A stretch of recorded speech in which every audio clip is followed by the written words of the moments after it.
номер 74-ші жалпы орта білім беретін мектебінің 7-ші сынып оқушысы Мұстафин Аяла және Нұрқожанерге.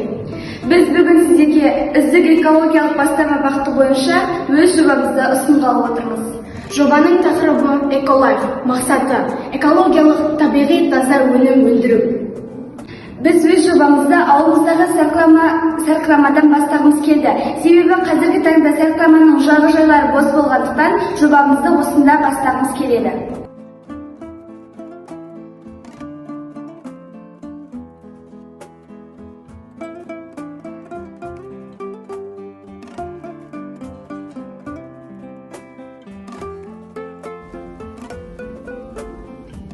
Өзеннің екінші жартысына мал шаруашылығы мен құс шаруашылығын дамытуды жоспарладық.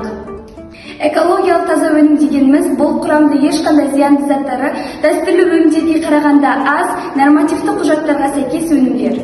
Ауыл шаруашылығында экологиялық таза өнім алу үшін 3-5 жылға дейін химикаттар әсері байқалмайтын топырақ пайдаланылады. Сол үшін біз осы екінші жағына егін шаруашылығын алып отырмыз. Сарқыраманың екінші жағына демалу үшін орындықтар, сонымен қатар шырша ағаштарын егуді жоспарладық. Себебі шырша ағашы мәңгі жасыл өсімдік. Ерекше не эколайф ескерткіші.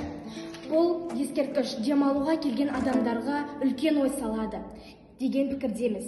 Адам табиғатты аялау, оған үнемі жанашырлықпен қарау, табиғатты қорғау адамзаттың қолында деген ұмытпағанымыз абзал. Экология өмірдің соғып тұрған жүрегі, ал табиғат тіршіліктің тілегі.